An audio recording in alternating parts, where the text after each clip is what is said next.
Hello and welcome back to the Astrocast, our second of 3 special episodes where we fill in Dr. Wilko on what is what in Warhammer. That almost sounded professional. So, as always, I am Brad, and I am joined here tonight, as always, by Theff and Mataspore, and special guest, and Dr. Wilko. Oh, I did it again. Sorry, and Dr. Wilko. Sorry, we can take that again if you want. No, we thrive on the crazy here. As long as you mess up like this consistently over all 3 episodes, it's completely fine. It's just like on How to Many Things, where the amount of silence between Mike saying, I'm Mike, and then me going, and Tom, is a running joke, because it's gone from about 1 second to maybe 5 at various points. Dear God.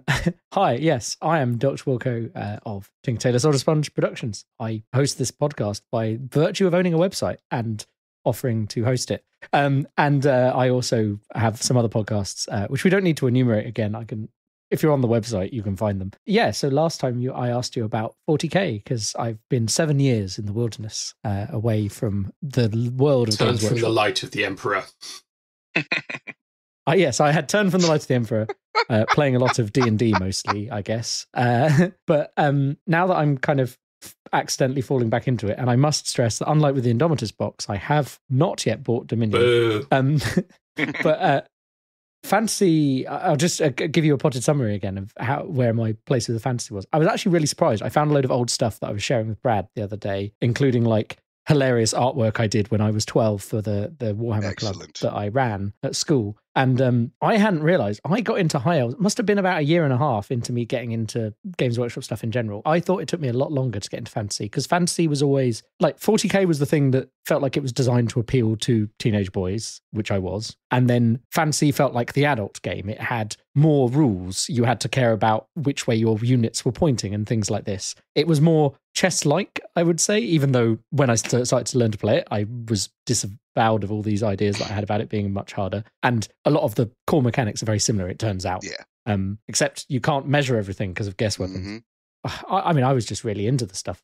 All of my hobby money, all of my pocket money went on hobby stuff when I was that age. So I had High Elves, I had Empire, and I had Lizardmen, I think, were my core armies. The High Elves petered out quite quickly. Like when I started collecting High Elves, it was back when the models were a single piece. Like all the archers were identical, all the spearmen were identical at the start of 6th edition, before they released all the kind of newer stuff. And then Lizardmen must have been the 6th edition codex I got into them, so they had some new stuff. And I know they've got cool codexes, army book.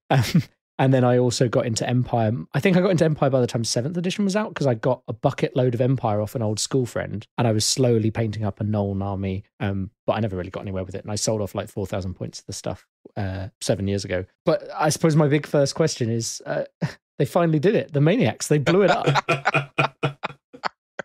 Yes, they did. What happened? Like, essentially, I'm aware of the basic concept. They finally ended the old world. They did.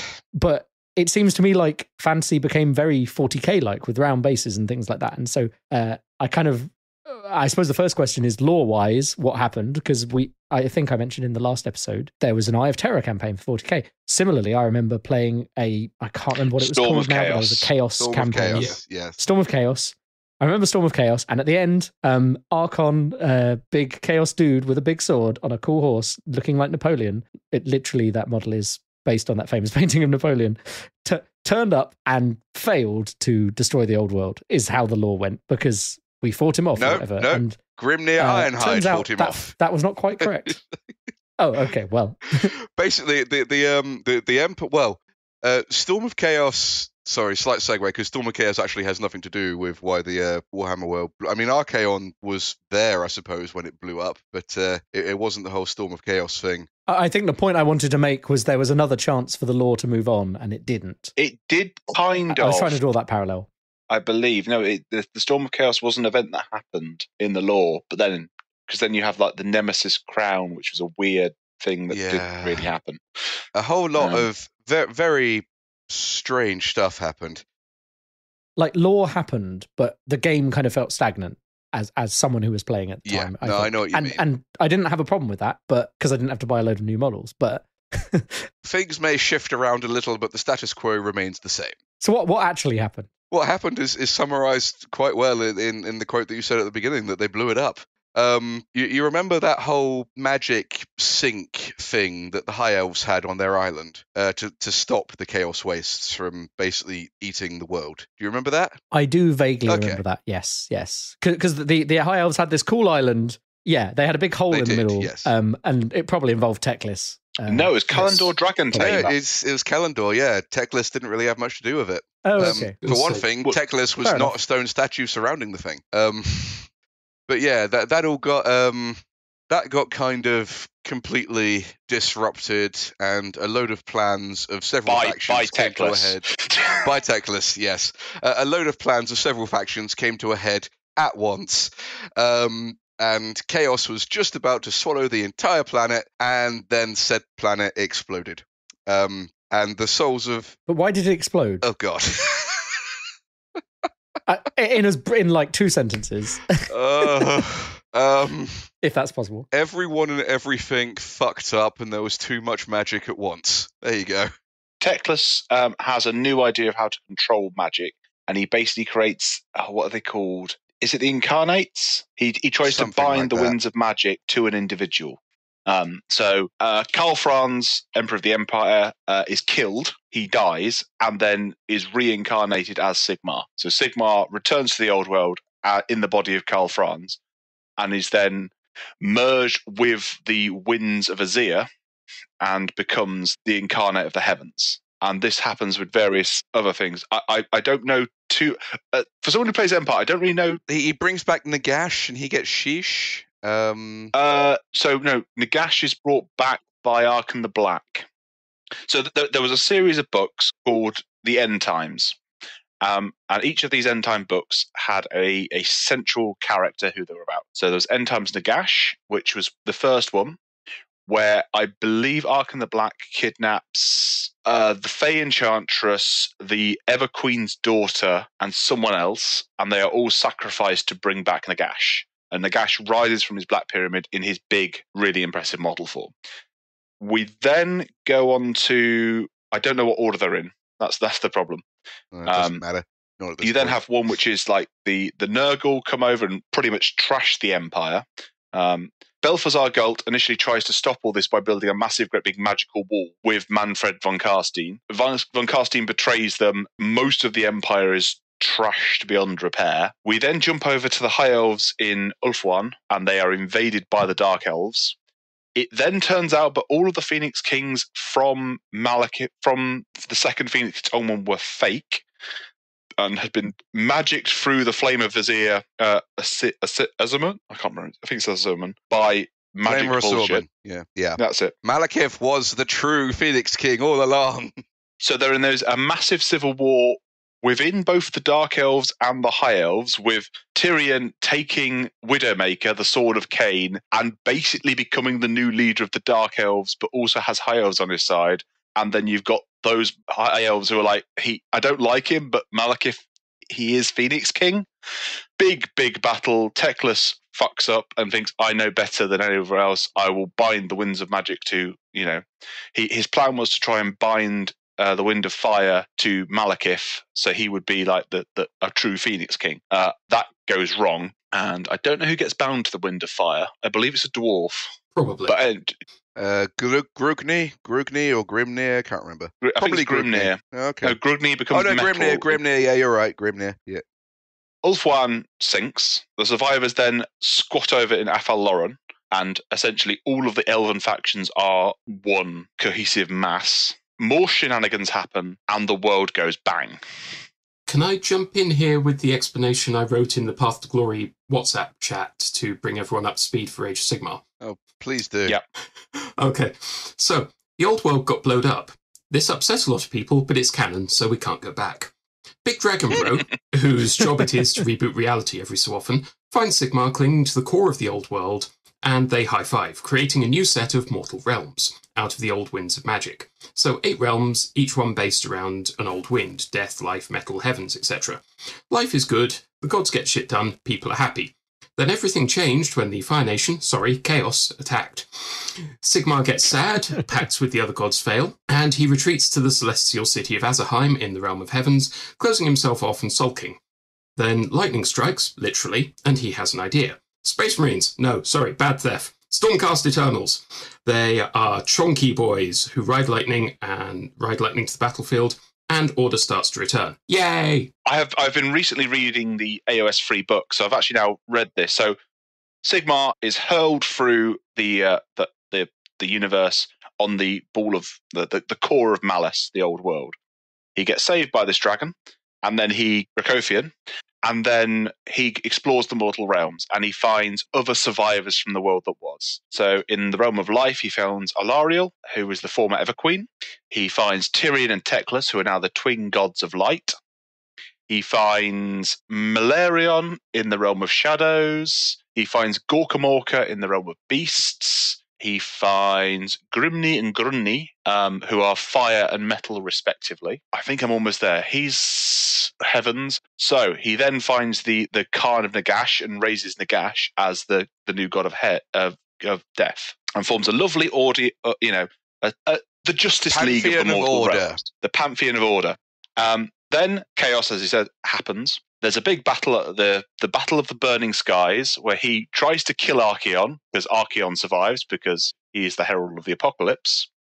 Throws Galmaraz at Archaon. Unfortunately, it was a trick, and the hammer is lost, and then he runs off to Azir, shutting all the realm gates, which is how you get between the different realms, to Azir. And then chaos goes everywhere. How did I do, Mataspore? You did pretty good. No, you pretty much got it right up until the point that Sigmar basically went into the wind of the heavens and shut the door, and didn't come out for a long time. I can't remember if it's thousands or hundreds of years, but he basically has a bit of retrospection and kind of goes, actually, the reason we lost was because I lost my temper. I threw Galmaraz. I failed. So he then stops being the son of war and becomes he stops being the champion of mankind, which is what he viewed himself before, and to be the father of mankind, and takes a step back. And with Grunni, who is the metal god, basically, the dwarf metal god, looks at the way, basically he says that mortals cannot beat chaos on their own. They need someone stronger. They need a purer spirit to beat them. So he takes the metal from Malice, the ball of the old world, the core of the old world, to forge new armor and weapons to clothe his warriors. He looks out across the mortal realms and he looks for heroes. Anyone who's standing up to the darkness. It could be a heroic knight leading a last stand against a chaos warband, or it could be a little old grandmother trying to defend her family with a rolling pin. He sees these people, shoots down lightning, pulls them up to Azir, and then reforges them on the anvil of apotheosis, reforges their spirit on the anvil of apotheosis, merging their soul with a bit of his celestial energy, and that's Stormcast Eternals. They are kind of Space Marines, but probably a better take on the super soldier concept, I would say. Canonically, they can be male, female, they can be anyone, they can come from anyone. All it acts is that act of standing up against the darkness. That is what makes a Stormcast Eternal. And basically, Sigmar builds up this army for a very long time. And then when he deems the time is right, when in all the other winds of magic, chaos basically reigns supreme at this point, he throws open the gates of the heavens, his armies pour forth, and you get what I'd wanted to see in 40k for absolutely ages, because chaos actually gets pushed back, like legitimately pushed back. So first of all, he takes the key realm gates and secures those, so he's got transport between the realms, and then he starts looking for the other gods, because none of the gods were killed when chaos fell. They're all just kind of hiding. Some of them are willing to work with him again. It's so Alariel takes some convincing, I believe. Yeah, and she's still not fully on board either way. I think it might be a good point to make at this point that Age of Sigmar embraces that thing that Games Workshop were allergic to for a very long time, and has a continuously moving plotline. Like each edition, each game set in that universe has advanced the story somehow, and it's something great. else is going on. It is really cool. I think first edition was Sigmar throwing open the whole thing, wasn't it? And bringing it all. And then second edition was that Nagash trying to be a naughty boy, and Alariel kind of woke up. Yeah. So first edition ends with essentially pretty much a victory for the forces of order, because they established the cities of Sigmar, these bastions of hope against the darkness, these really strong cities which surround key realm gates between the world. Then and then the whole darkness kind of starts creeping back, as it is wont to do. Because I know Nagash is very pissed off with Sigmar at this point, so he starts work on the next version of the Black Pyramid, the Black Pyramid 2.0. I think it's probably 4.6 by this point. 2.0, 4.6. I don't know the newest version. He's made too many Black Pyramids. He has made too many Black Pyramids. But shut up. This one is the biggest one, therefore the best. So, it's basically made out of the grave sand of Sheesh, which you can form it into realm stone and stuff. And he makes a gigantic Black Pyramid because, I don't know, he's following the Abaddon school of thought. It will work eventually. And yeah, he starts a great big ritual which will kill absolutely everyone, and then he will rule over the corpses. You know, the exact same as the first plan, except on a much bigger scale. And just as with the first plan, the Skaven completely fuck it up. Which is, that's why I love the Skaven so much. They're indirectly or directly responsible for everything going wrong. It's basically theft and graffiti that screw it all up. Yeah, it's right. Essentially, the very first time Nagash tried this in the old world, the Skaven realized that everyone was going to die, briefly unified, made that horrible sword, pressed it on the last true king of Nagash, the old, Tomb King's empire, Nagashazar or something like that. It drove him. They made the fell blade. They gave it to the human king, shoved him into the ritual chamber. He killed Nagash. Basically, Nagash started the ritual. The Skaven panicked, tried to smuggle in a load of high-rank clan-Eshin assassins. They failed completely, but the presence of living things inside Nagash's Black Pyramid at the culmination of the ritual threw everything completely off. Plus, in the third edition rulebook, I've just read this paragraph. They see, but what some of the so there's the Black Pyramid, but it's decorated with warpstone, and the Skaven go, "Ooh, shiny!" Yeah, and they go, "Do you know what would be really funny if we drew a penis over those carvings?" And they did some graffiti on over the top of the runes. They basically they mark it with all the different clans' symbols, so when they send the slaves, they know which ones to take, which of course completely disrupts all the lovely markings that Nagash made.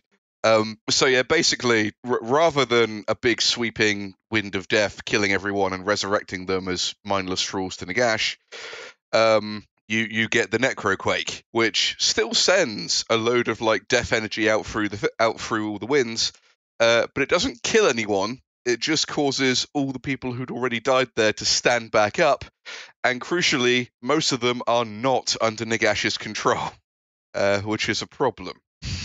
And probably the worst thing that happens is it damages the Anvil of Apotheosis. Yes. Yeah. So So one of the nice things with Stormcast is, so when a Stormcast is killed in battle, they don't die.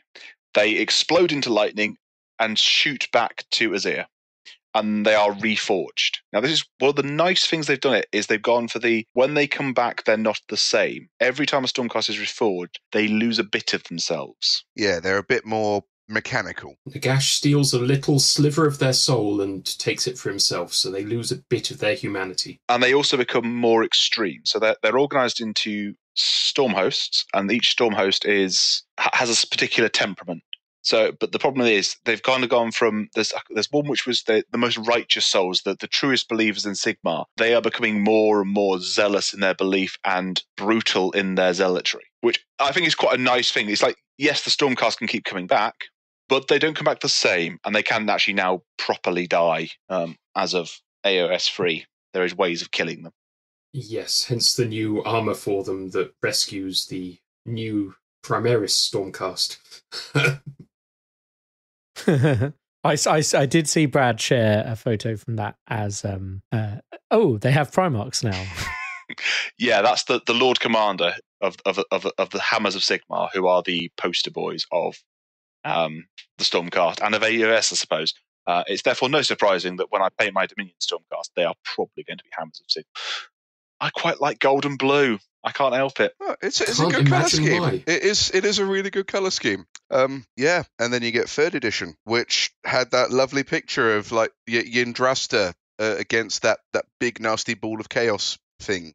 Looking forward to painting her. She is so cool. Yeah. She cool does model. Look very, very cool. And also, so within the lore, what's now happening is, so what happened when Sigmar fell back, he did take some of his armies with him, and the descendants of those are trying to reclaim their land. So they're now sending out what are called the Dawnbringer Crusades. So they're being launched from the cities of Sigmar to retake areas that were once a city of order, or have cross ley lines of the realms. And they are doing this using floating cities. And I really like this as a concept. So each of these Dawnbringer Crusades are based around a methalith, which is maybe not a floating city, but it's a large floating rock, which is being pulled across by various different, depending on where they are. So some of them have been retrofitted with Caradron Overlord, the Sky Dwarfs, like engines, and are flown. Some of them are literally pulled by pack mules. Others are being pulled by hordes of flagellants. But they come along, and these are stuffed full of prefabricated buildings and all sorts of equipment to basically drop down, build a city as quickly as possible, and fortify it. And then they can either leave the methalith floating in the air as a watchtower, or they drop it down as like a keep. And that's kind of where we are, as far as I'm aware, with the lore. But as Mataspore is more of the Mataspore and Theff are more of the experts in the AoS lore. There is also that whole thing happening in the realm of beasts, and Kragnos waking up. So that's looking to be the next big thing. It's but basically it's kind of going. It's nice. I like it because there's the 4 main kind of factions in AoS, isn't there? There's Order, Chaos, Death, and Destruction. So I suppose that, like, I've seen that on the website, obviously, when looking at shiny models that I can't afford just now. This hobby, we love it so. But yeah, I saw that, and I wondered, like, I mean, like, Order makes sense, but like the fact that there were 4 seemed like didn't immediately, like, there's generally you kind of split these things into good versus bad, right? So the fact there were 4 kind of intrigued me. And is there a particular lore reason for those 4, or is it just they sounded reasonable? Order is basically Sigmar and his heavy quotation marks allies. Chaos is chaos. Chaos is the quartet. Well, the plus Skaven. The quartet with the horned rat being one of the quartet. No, yeah, it's basically the Chaos Gods plus the horned rat. Slanesh was kind of sealed away for a little while, but Morphy fucked that up through being Morphy. Yeah. So it's basically the Chaos Gods and Skaven. Destruction is probably the kind of least well defined, but it's basically the ones who just want to smash stuff. So it's the orcs, the giants, the ogres, all that kind of might makes right, that kind of thing. And then you've got Death, which is, well, Nagash and everything that kind of came from him. Zombie. If you use zombies in your army, you're one of them. They're basically just 4 fairly simple ways to divide the things, and it's nice that no one's. I guess if you're going to have a good guy, it would be Order, but even in Order, it's not that clear. It's ambiguous. Yeah, which is quite nice. I like it, and like I was saying before, I like that each edition almost has kind of had their turn. Because first edition it started with Chaos, and then Order kind of came sweeping back in. Second edition was all about Death or what Death was trying to do, and now it's 3rd edition, and it's looking very much like Destruction's going to have their turn, which is going to be fun. Because orcs and goblins are always fun. I don't play them, but I love orcs and goblins. Have always been fun. Yeah. If I was to pick the two fun armies, like if you were going for fun from traditional Warhammer Fantasy Battles, I would have picked the 2 armies I would have picked would have been Skaven and orcs and goblins, because they are the most chaotic. Things can go wrong. Yeah, that's why I play Skaven. they're still fun even now. But, it also helps from a gameplay standpoint that people with collections of miniatures from old fantasy, certainly in first edition, you could play the suit of what you had left over. So, for example, I had a bunch of lizard men from old fantasy and a few like random other models, and I could throw them together as an order army and play them in Age of Sigmar just as a way to get into it without having to worry too much about like rules restrictions, that kind of thing. And that helped ease people into it, I think. I think you can't overstate, but the transition between old fantasy and Age of Sigmar was rough as balls. They kind of dropped the ball in a lot of ways. Include not having points value to start with. It was just kind of throw on stuff that is, fair. I remember hearing about that, and I remember being like, oh, I'm kind of glad I'm not playing anymore because it sounds like it all got messed up. And I appreciate that, like, looking back on it, I mean, I didn't have the information because I wasn't playing it. And I think as an outsider, I got there was a very vocal group of people who didn't like the changes. It sounded weird as an outsider who wasn't currently playing at the time. And now it's kind of got good, maybe, was kind of the understanding of it from the outside. So. If you want a good, well, I don't know about good, but if you want a little summation of the whole feelings of the transfer from old fantasy to AoS, just look at the last the last episode that we did. I went on a slight tirade, slight rant, yeah. About all of that, but yeah, essentially there was a lot of, I won't say butt hurt this time. There was a lot of hurt feelings when they did that. I mean, I can understand when you've invested a lot of money, a lot of time into a thing and it changes, people are annoyed. Like this happens in all of these types of hobbies at various points. It's happened with D&D. You've bought all of the 3.5 books. They bring out 4th edition, which was designed to bring in new people. And again, there are similar parallels, I suppose. It happens every now and again, but I think generally it seems like if you let the dust settle, that the communities get better when you force them through these changes. Like, at least my impression is you lose a few kind of people who get annoyed by it, but you generally gain more people by making a game open, if you know what I mean. Oh, definitely. That's the thing. The example I used in the previous episode was he's a lot older now, but when AoS first came out, one of my cousins, like 8, and because I'd been talking about Warhammer around him, he decided he wanted to get into it. So his dad bought him a very basic, like just a pack of Stormcast, basically. Can't remember exactly which one, but he put them together. He gave him a better paint job than I'm probably capable of doing because I suck at painting. And the thing is, I then played a game with my 8-year-old cousin, and aside from a very brief explanation of how it all worked at the start, he was fine. I don't think I could have done that with an old fantasy thing. No, I can imagine not. Yeah, like as someone who was getting into it, and I wasn't 8, obviously. 6th edition was more of an ask, especially all of the magic stuff over like compared to psychic powers, which were really simple in 40k at the time. They're arguably more powerful than they are now, I think, possibly. Yeah. Oh, definitely. Yeah. Vortex of Doom. Sorry, we don't talk about the darkness. There's been a lot of lore chat, and I suppose I was less into the fantasy lore than I was into the 40k lore, partly because I'd argue there's less of it out there, but I think it was also, I feel like fantasy was the game where me and my friends had more of our own kind of narrative, whereas in 40k we were really into the lore, and I'm more of a sci-fi person than I am a fantasy person. That's always been true. I think that's just, when it comes to reading things, that's where I lie.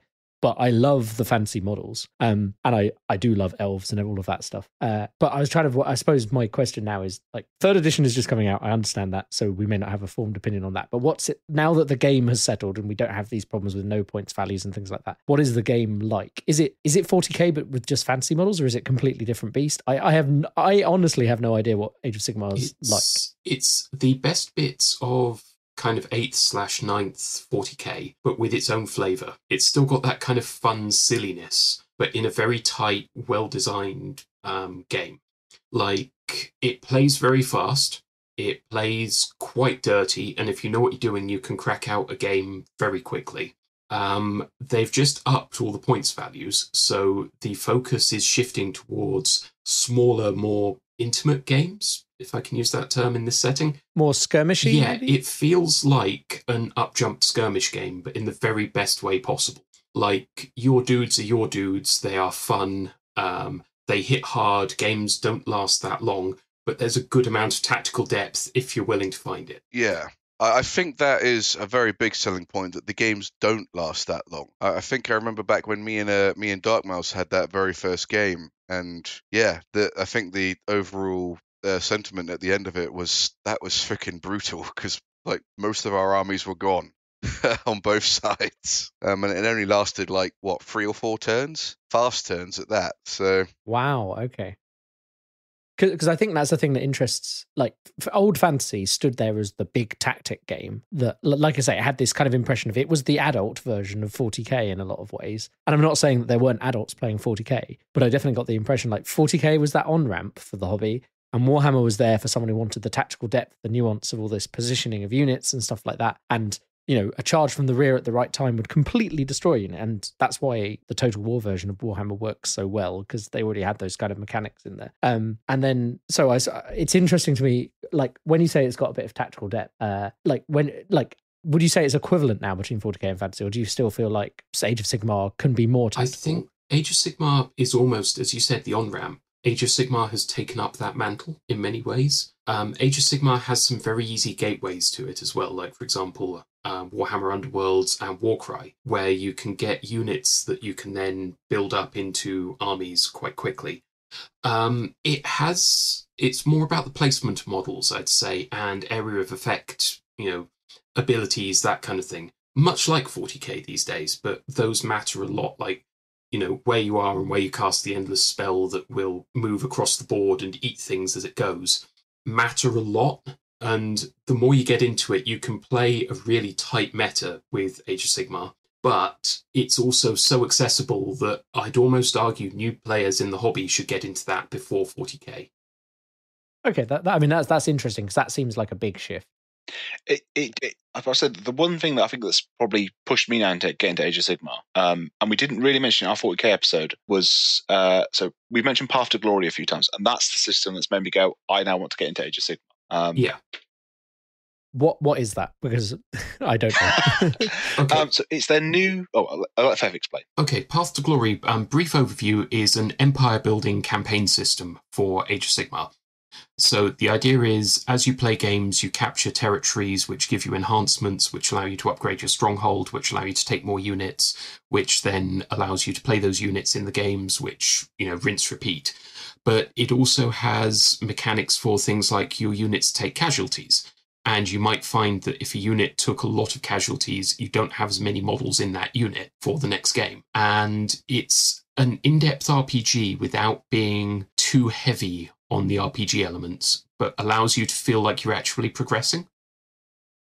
So it's interesting. I have 2 points I want to raise here. One is, I messaged Brad after I read the 9th edition 40k book, and I don't want to spend too much time on 40k, as we've already done an episode on that, but I looked at the Crusade rules and went, ooh, you intrigue me. And that sounds very similar, not identical, but like the same concept. Ooh, and like you said in that episode, that it seems like Age of Sigmar is taking the lead, and then 40k is picking some of these things and iterating on them a bit. I think they're more willing to experiment with Age of Sigmar. I think there's a certain, and to be fair, 40k is still the cash cow. It's still the big seller. So, but Age of Sigmar is still coming up massively and definitely sells better than old fantasy did. But they're more willing to play around. Yeah, definitely. The other thing that slightly reminds me of is, I remember, so I mentioned briefly I was helping run a 40k, a Warhammer club, we called it, at school. And we did mostly fantasy and 40k. And we did a bit of Lord of the Rings, and we also did a tiny bit of Blood Bowl, because the teacher liked Blood Bowl. So we, at some point, nearly every one of us had tried Blood Bowl, because he brought in fully painted like forces. And the thing I remember really getting into, and I can understand why that would extend to it, is they released Lord of the Rings. It wasn't called Battle Companies, I don't think, when it was Lord of the Rings, but we got really into that. I actually have some photos, I can throw them in the show notes, of my Lord of the Rings models that still have their names painted on them, because they were all individual people who I tracked. And I had a Gondorian force, and I found them all. And in fact, the leader of that army is a name I invented by like smashing Boromir and something from the Tolkien mythos together. And I've used that in like video games since. It's like my go-to like character name. And that I really enjoyed. I loved like the fate points, and your characters died, but they didn't actually die. You had them in the next mission. And the Crusade stuff seems a lot like that. And this also sounds a lot like that. So that really intrigues me. I would say the path to glory is that they saw the success with Crusade. And there's some really cool stuff you can do with Crusade. Like, I actually want to get a Space Marine character killed so I can put them in a Dreadnought, because that is just something you can do. Yeah. It's great because that fits in the lore. So what with Crusades, you've got the territory system, which is really nice. And it's the casualty mechanic. So what happens with that is, so say you have 20 clan rats and 10 of them die. You then have to roll a dice for each one that died, and on a 1, that model is permanently dead. So if you take the same unit of clan rats in the next game, you could only take a maximum of 18 because those two are dead. Now you can pay glory points to refresh the unit and like recruit it. But you've got to roll to see if you get recruits. You can recuperate or reinforce, basically. If you recuperate, you roll for each model you've lost, and you might get them back. If you reinforce, you just add a set number of models to the unit. But you can only reinforce a certain amount of units in your army, so yeah. So it's a system I'm really looking forward to sitting in for our Path to Glory campaign, because I think that is going to be a lot of fun. Even if it will, that does sound fun. To the point where I'm sitting here going, "Do you have space?" Yeah, yes. We can talk about this offline, but yeah, I can add you to the WhatsApp. I am now an admin. Okay. Oh no, unlimited power. That would be cool. I do like the sound of Age of Sigmar. As I said, I haven't bought the Dominion box because I think Seraphon, which is the new name for Lizardmen, would be my army of choice, because I do like them, and possibly some elves. Who knows? I do like the shiny world elves they had at one point, but I haven't looked into the stuff other than seeing that there's some really, really, really big models now, which you didn't really have before. Like the kind of standout £60 character model kind of things are awesome looking, but also, I mean, they're amazingly detailed. They look great. They always have all the things that Citadel ticks off, but it was also more of an investment than buying like a small box of like 5 dudes or whatever. So yeah, I've seen those and gone, What I'd recommend is find the faction you want and then buy the Start Collecting box for it, because those are stupidly good value, like really good value. Like the Sylvaneth one, for example, it's normally 40 quid for a Tree Lord on his own. If you buy the Sylvaneth box set, it's 55 quid for the Tree Lord, so that's already 40 quid, a £20 character model, and a £35 set of Dryads. So get the Start Collecting box. It's worth it. Especially if you go through third parties, so Goblin, Element, those ones where you get an extra 20% off, they become ridiculous. There are some of them where the big thing is basically free. Yeah. In inverted commas. None of this hobby is free. I terrified myself for a moment because I clicked on that, and for some reason it auto-detected me as in Australia, and it said $180, and I was like, oh no. That's £55. Oh, that's much more reasonable. Because I remember the old £50 box sets that were like a complete 1,000-point force. So you get less models nowadays, but the idea that you can buy a £50, still roughly a £50 box set and get into it, because like the 40k ones are 80 odd, I think. So that's cool. What's nice with both the patrols and the Start Collecting is they're now both legal forces. The old 40k Start Collecting range, which is slowly being replaced, they weren't all legal armies, or they didn't work, and they weren't all the same points value. Whereas now all of the patrols, the £85 patrol boxes, are approximately 500 points, and they are all playable out of the box. That you don't need to buy anything else to them. You have at least a HQ, at least a troop, and enough to get you up to 500 points. With the Start Collecting, they roughly come to about 600 points each, which totally by coincidence happens to be the lowest level of Path to Glory. Someone had a bright idea at that moment. Yes, it would seem so. Okay, well, I will. We can have more offline discussions via WhatsApp. But yes, let's say I'm definitely intrigued by the idea of doing something like that. The one last question I had, because I appreciate we've maybe gone on a bit longer on this than we'd intended, was so I put Oldhammer ? Into that, because as I alluded to in the first episode about 40k, the reason I've kind of got the bug again is I went and played Oldhammer, i.e. 6th edition fantasy with Brad in a lovely summery garden. It was a very nice day. I think I caught the sun a bit, actually, even with the sun cream. That was a great day. Enjoyed that. And I was like, oh, I like this. And, you know, it was like a traditional small fantasy game. It took like 3 hours or whatever, but it was enjoyable. But then it may have been less than that. I think we did a lot of like, remember probably rules. an hour and a half. And that was a lot of us going to Callum and Joe. How does this work again? Where is this in the book? Me realizing that somewhere in the back of my brain was still the wounding chart and the strength toughness chart. Yeah. So Brad was rolling dice, and I was going, that failed, that hit, and Brad was like, "How do you know this?" And I was like, "It's in here." It's like muscle memory. I checked it. It's like every time he was right. I do love how that's all been simplified in like 9th ed and stuff for 40k. I obviously haven't read 3rd ed Age of Sigmar. It's equally simplified. I would have guessed so. But yeah, so I put Oldhammer in here as a question mark. I didn't mean that kind of Oldhammer, because while I'd happily play that, if I'm not going to go base a load of stuff on square bases and get all that old... And the sheer number of models you had to get was a lot as well, especially considering the prices right now. But I know that there are allusions to a thing happening that would be set in the old world. I suppose this is your chance to kind of rumour mill or theory craft a bit more than you have done. I know you've mentioned it a bit in previous episodes. But so yeah, you quite correctly, they've alluded to the old world, which is their return to the Warhammer Fantasy realm. Probably the biggest single thing is the Total War games. They have massively, between them and Vermintide, have massively re-raised the profile of fantasy. Now, what is it going to be? We don't know. They have kind of played that very close to their chest. I could probably make a good guess about when it's going to be set. It's looking like it's going to be set in the year 2200 of the Imperial calendar onward, based on stuff they've shown off, like who is the King of Bretonnia at that time. And will probably lead up to the Great War against Chaos with Magnus the Pious versus the Ever-Chosen at that time, who is not lucky. Besides that, we don't know. I mean, there's lots of debate whether it's going to be a rebirth of old fantasy, whether it's going to be War Master. We don't know is the obvious answer.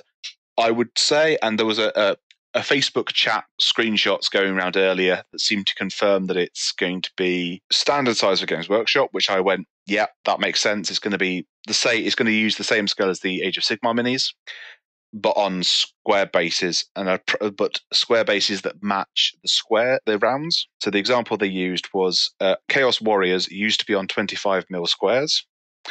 25mm squares. They're now on 32mm rounds. The idea is they will be on 30mm squares, and there will be some way of handling round bases and square bases. But that was a bit of pinch of salt, and to me that makes a lot of sense. I think it will be. I don't think they'll be asking Skaven players to rebase 100 clan rats that they rebased onto rounds onto squares. I think we'll get like the War of the Ring, because War of the Ring came out probably 15 years ago, and it was a large battle system for Lord of the Rings.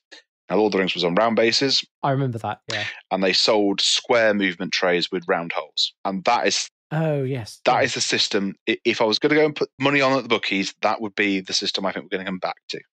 I'll also mention here that Apocalypse, when it was re-released, had movement trays designed for large squads of 40k models that brought them into ranks to allow for damage, that kind of thing. So we have precedent of a fairly recent 40k game, or Games Workshop title even, that did that. But as to when it's going to be released, they announced it 2019, and they said it was several years off. Now, there is a theory that so we've alluded to in the previous episode, Horus Heresy 2. There was an idea that was supposed to come out in 2020. Now, the global pandemic has naturally caused quite a lot of kerfuffle around the world. So we think that that's now kicked Horus Heresy back at least a year, maybe 2. So I would expect to see the old world probably 2 to 3 years out from now. I did have the idea we might see it first quarter next year, because Games Workshop likes to put a big release in March, April time for their end of year statement. They like to have a big thing that gets a lot of revenue in for the end of the tax year. If you look back through, Curse City came out around then. I believe Blackstone Fortress did the same. They like to have a big release in March, April. which is nice because it tends to coincide with my birthday. So, I will keep an eye out, and we'll definitely cover stuff going forward with the old world. But at the moment, it's very much don't know. Hopefully, that's answered your question. Yeah, no, I think that's because when we discussed this when we were playing Oldhammer the other day, that was kind of the thing that I was like, ooh, I like that idea. Now that you've explained Age of Sigmar to me, I'm more on board. It was more that I didn't know what Age of Sigmar was, and I didn't want to just play 40k with fantasy models. Now that I have this idea of maybe doing Path to Glory, yeah, you've accidentally made another sale for Games Workshop, but that's fine. Join us. Accidentally? Yes, accidentally, right, sure. If someone from Goblin or Element is listening to this, I will quite happily shill for you. Just give me the plastic crack.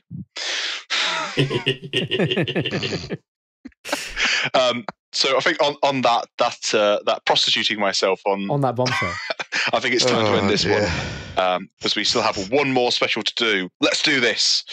We do. Right, God. With that, it's good night from me. And me. And me. And good night from me. Good evening and welcome to the bar. Join Dr. Wilko as he investigates the histories of your favourite spirits and your favourite cocktails while mixing you a drink at the bar. The other bars may be closed, but a podcast bar will always remain open.